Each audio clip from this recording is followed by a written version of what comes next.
Hello everyone. आज हम लोग देखेंगे इतिहास के अगले चैप्टर को, जो है आज संगम वंश। जो तमिल वाला था, तमिल कवियों का ये जो गोष्ठी होता था वही वाला ये संगम है। संगम में देखिएगा, एक तो ये हो गया, एक मेडाइवल जब हम लोग पढ़ते हैं हरिहर बुक्का वाला संगम है, तो ये वो नहीं है, ध्यान रखेंगे। ये पहले वाला संगम है।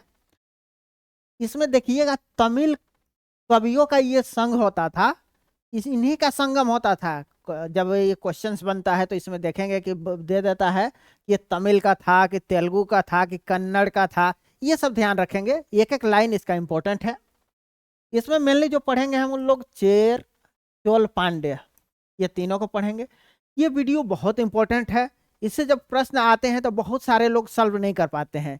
ये वीडियो जो है बीपीएससी के जो 17वीं बीपीएससी होने वाला है उसके लिए, इसके बाद बिहार एसएस से, यूपी में जो आरओ हो रहे हैं, यूपी पीसीएस हो रहे हैं, इसके बाद झारखंड में जो जेपीएससी आने वाले जेपीएससी है, इसके बाद जेएसएससी का एग्जाम है, सबके लिए ये महत्वपूर्ण है। तो चलिए शुरू करते हैं आज।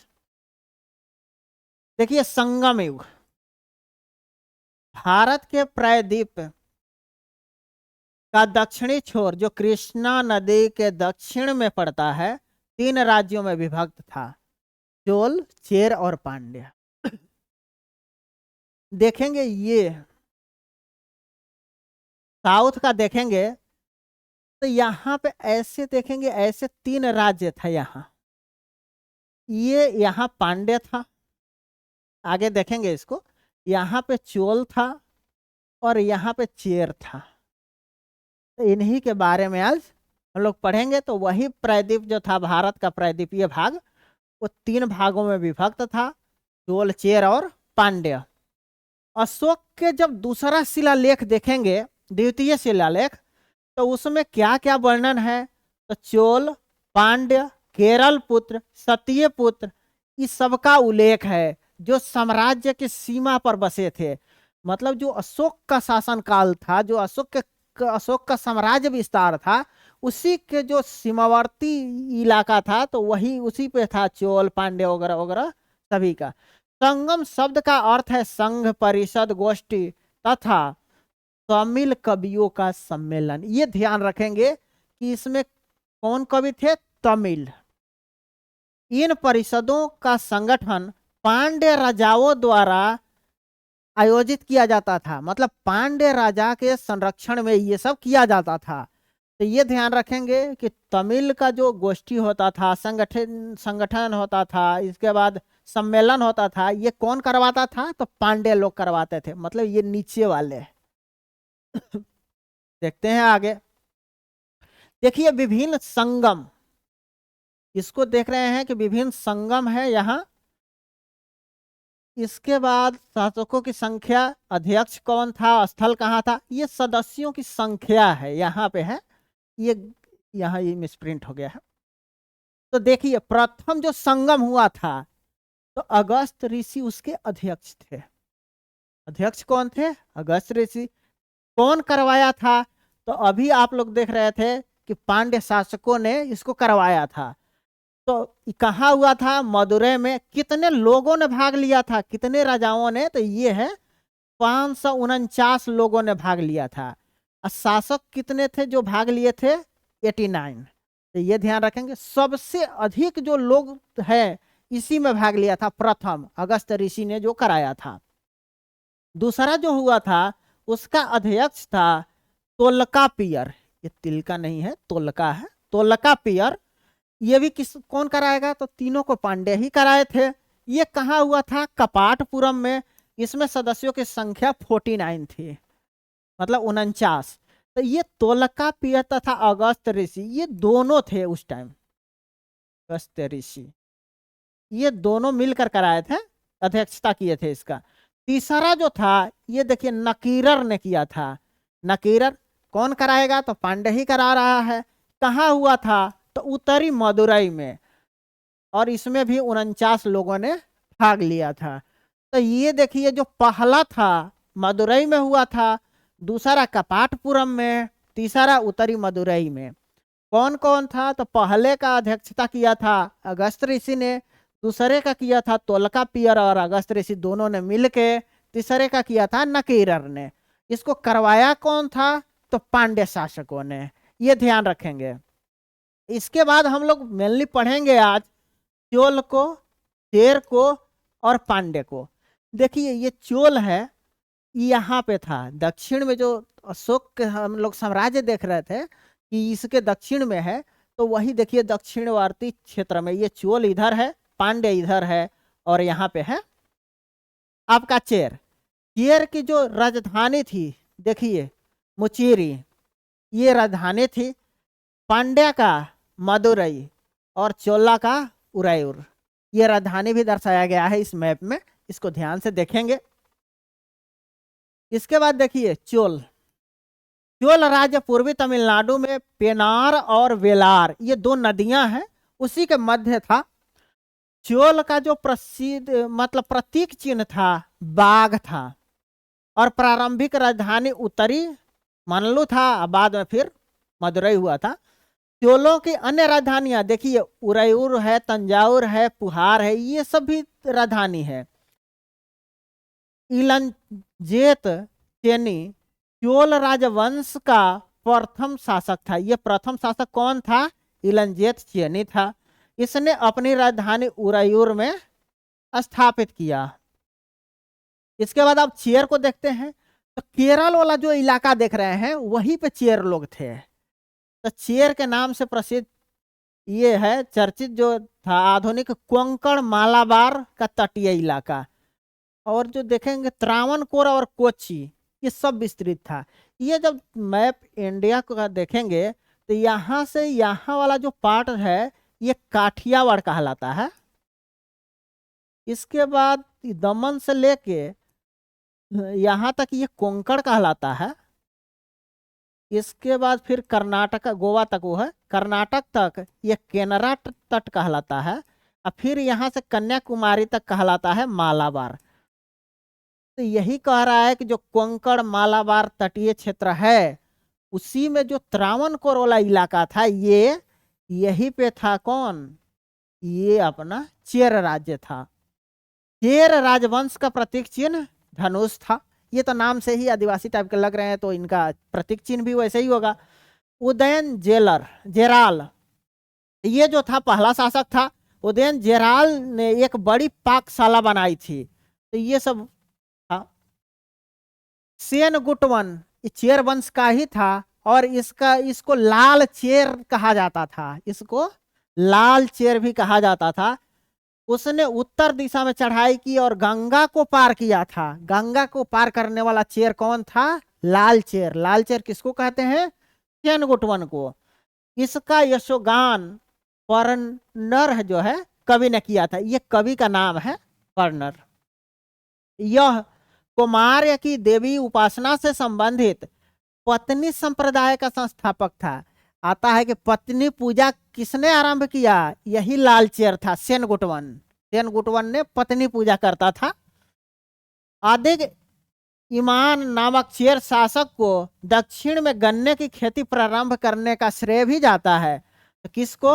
अधिक ईमान, ये चेर शासक था जिसने दक्षिण में गन्ने की खेती को ले गया था।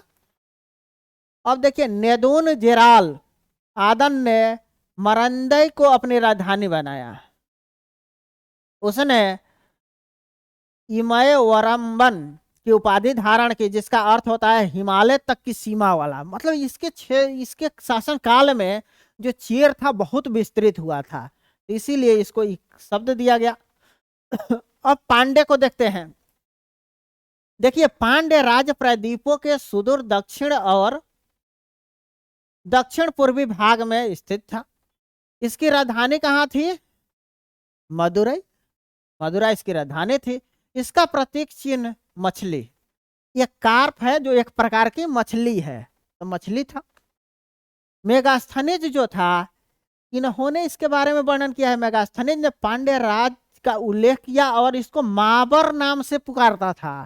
तो पांड्य राज्य को मेगास्थनीज जो था किस नाम से पुकारता था? माबर। मोतियों के लिए प्रसिद्ध था यह पांड्य।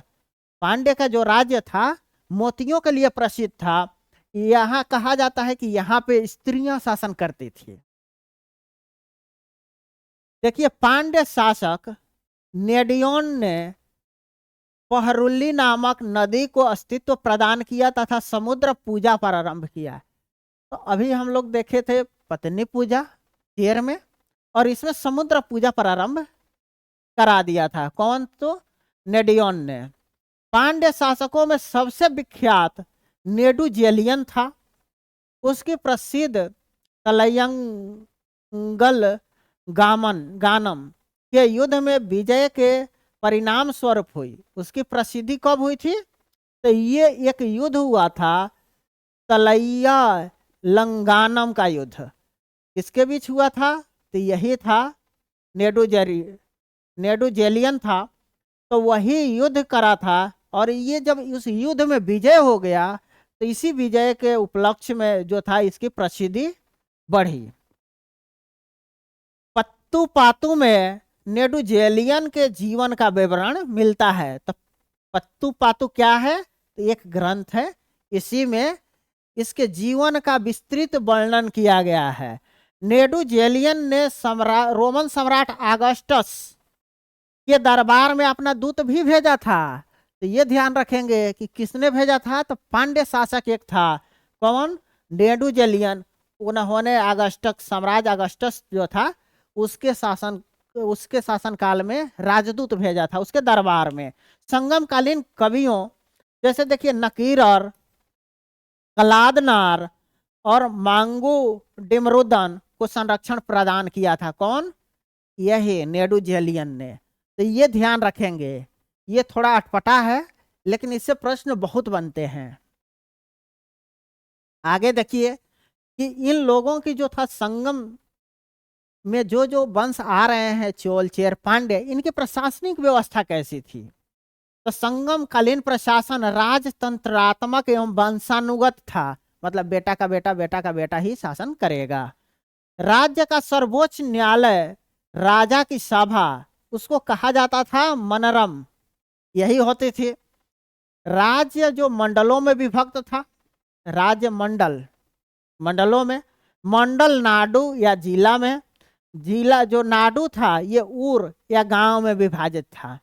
तो ये सब ध्यान रखेंगे, बड़े बड़े एग्जामिनेशन में भी इसको पूछता है कि जो प्रशासनिक व्यवस्था थी। तो ये देखेंगे कि एक तो केंद्र हो गया, केंद्र मतलब कि जो राजतंत्र राजा होता था, यहाँ राजा हो गया।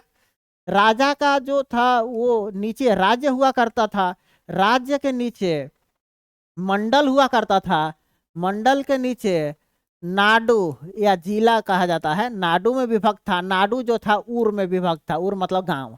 तो ये इसका सीरीज था। तो ये ऐसे था। इसके बाद इसके प्रमुख अधिकारी को देखते हैं। मंत्री का नाम ये है, देख रहे हैं पुरोहित को ऐसे ये सब नाम से पुकारा जाता था कि ये कौन कौन इसके प्रमुख अधिकारी थे। तो इसको ध्यान से देखें। इसके बाद देखेंगे आर्थिक स्थिति क्या थी। तो संगम कालीन अर्थव्यवस्था सुचालित एवं पूर्णतः आत्मनिर्भर थी। मतलब कहीं कुछ दिक्कत नहीं था आर्थिक स्थिति में। संगम साहित्य में व्यापारी को बेनिगर कहा जाता था। ये ध्यान रखेंगे कि बेनिगर व्यापारी का शब्द है। अधिकांश व्यापार वस्तु विनिमय द्वारा होता था। बार्टर सिस्टम जब स्टार्ट हुआ था तो बार्टर सिस्टम से ही व्यापार होता था। मतलब जिसको जो आवश्यकता थी वो देता था, लेता था, यही था। रुपया पैसा नहीं था उस टाइम। बाजार को अवनम के नाम से जाना जाता था। यह लेन देन का एक केंद्र होता था। मतलब एक जगह होता था अवनम, वहीं पे बाजार मतलब लेन देन किया जाता था, उसी को बाजार कहा दिया गया। पेरीप्लस ऑफ इरेथ्रियंसी के अनुसार टीडिस मुजरिस नेल्सीडा नौरा पश्चिमी तट के प्रमुख बंदरगाह थे। कौन कौन? टीडिस, मुजरिस, नेल्सीडा और नौरा। ये सब जो था ये पेरीप्लस ऑफ इरेथ्रियन सी के अनुसार बंदरगाह था। चोल राज्य में देखेंगे पुहार का क्या नाम था? कावेरी पट्टनम। इसके बाद पांड्य राज्य में शामिल कौन कौन था? सालियूर। और चेर राज्य में कोकई। ये प्रमुख बंदरगाह है। इससे क्वेश्चंस पूछे ही पूछे जाते हैं कि कौन सा बंदरगाह कहाँ था। कोरोमंडल समुद्र तट पर अरिकमेडो प्रसिद्ध बंदरगाह था। ये कोरोमंडल, देखिए जैसे कोंकण देख रहे थे, तो यहाँ से यहाँ के तट को, मतलब कन्याकुमारी से आंध्र प्रदेश के तट को कोरोमंडल तट के नाम से जानते हैं।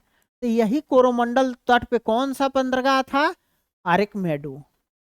आयात की जाने वाली उस टाइम वस्तुएं क्या क्या थी?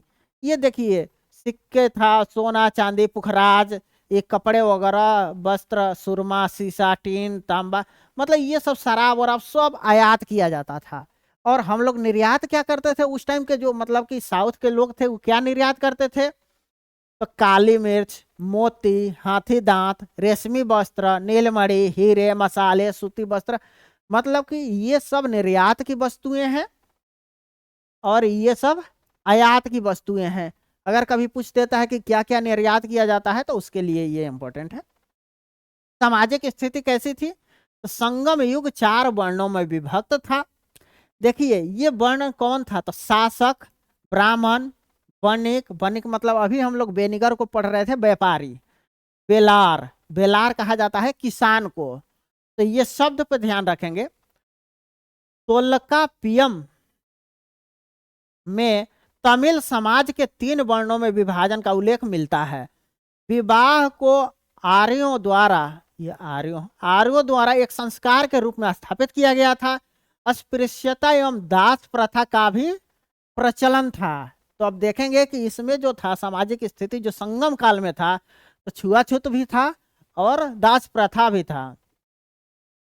आगे देखते हैं, अगस्टस एवं टिबेरियस कि मुहर वाले सिक्के और नीरी के सोने के सिक्के और चांदी के सिक्के तमिल प्रदेश में अनेक स्थलों से प्राप्त हुए हैं। ये दर्शाता है कि हम लोगों का अगस्टस का जो शासन था रोम में, तो वहां से व्यापार होता था, ये दर्शाता है। संगम काल के व्यापार के संबंध में पेरिप्लस ऑफ द इरिथ्रियन सी से प्रकाश पड़ता है। मतलब कि ये जो पुस्तक है, ये देखिएगा, इस पुस्तक का लेखक जो है अज्ञात है। इसीलिए आप अगर बीपीएससी के एग्जामिनेशंस देते हैं, तो उसमें देखते हैं कि इसका देता है कि इसके जो है इसका लेखक कौन था, और उसके ऑप्शन में नॉन ऑफ दी डाल देता है, तो इसका कोई नहीं है।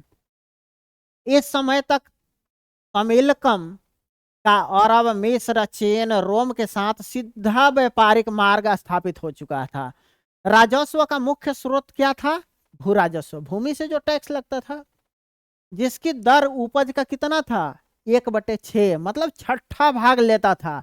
तो हम लोग बार बार देख रहे हैं, पिछले भी जब वीडियो में देख रहे थे कि जब जब पढ़ रहे हैं मौर्य को, गुप्ता को, इसके बाद वर्धन को, सब में 1/6 टैक्स था।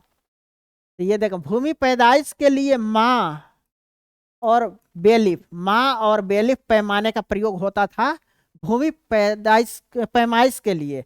तो देखेंगे कि ऐसे अगर यूपीएससी के एग्जामिनेशन में देखेंगे, तो बार बार पूछ जाता है कि माँ और बेलिफ क्या था, तो ये भूमि पैमाइश का एक पैमाना था, ये देखेंगे। अब धार्मिक स्थिति भी देख लेते हैं कि क्या संगम युग में धार्मिक स्थिति थी। तो इसमें धर्म का संबंध जो था कर्म कांडों और आध्यात्मिक अवधारणाओं से था। वैदिक संस्कृति को दक्षिण भारत में पहुंचाने का श्रेय किसको है? ये क्वेश्चन पूछता है अगस्त ऋषि को। इन्होंने ही उत्तर भारत से दक्षिण भारत में पहुंचाया था। संगम युग में दक्षिण में वैदिक धर्म का प्रचलन इन्हीं के द्वारा हुआ था। दक्षिण भारत में मुरुगन की उपासना सबसे प्राचीन थी। मुरुगन का मतलब होता है एक मुर्गा का पूजा होता था, वो मुरुगन देवता होता था, बेसिकली वो जो था मुर्गा को समर्पित था। तो यही था। देखते हैं संगम साहित्य। तमिल के प्राचीन रचनाओं को संगम साहित्य कहते हैं। कहते नहीं, ये कहते हैं। ये संगम कालीन रचनाओं को 2 वर्गों में विभाजित किया जाता है। देखिए, अगम जो लिखता था वो प्रेम संबंधी लिखता था, उसको अगम कहा जाता था, और जो राजाओं की प्रशंसा करता था उसको पूरम कहते थे। तो ये 2 प्रकार के रचनाएं होते थे। अब इसमें देखिए, यतु तोगई 8 संग्रह ग्रंथ था। पत्तू पत्तू ये 10 गीतों का संग्रह था। पदित पत्तू ये चेर शासकों का सारे विवरण था, ये सब था। देखिएगा तोलका पियम की रचना किसने की थी, तो तोलका पियर ने की थी। ये ध्यान रखेंगे, ये बहुत इंपॉर्टेंट है, ये वीवीआई में कर लीजिए कि इससे क्वेश्चंस आते ही आते हैं। तोलका पियर तोलका पियम की रचना की थी। शिल्पाधिकारम की रचना किसने की थी, इलांगो आदिगल ने। मणि मेखले की रचना किसने की थी, तो शीतलय सतनार ने। जीवक चिंतामणि की रचना किसने की थी, तो तिरुत कदेवर ये था। तिरुवलुवर की रचना किसने की थी, तो तिरुवलुवर ने। अहरानूर की रचना किसने की, रुद्र श्रवण ने। एन गुरु नूर की रचना किसने की, तो ये है किकिलार ने। तो ये सब जो साहित्य है बहुत इंपॉर्टेंट है, इसके लेखक को याद करना पड़ता है कि इसमें कौन, जैसे तोलका पीएम की रचना करेगा, तो ऐसे ऐसे इसको याद रखेंगे, ये बहुत इंपॉर्टेंट है। तो आज के वीडियो में बस इतना ही था। वीडियो देखने के लिए बहुत बहुत धन्यवाद।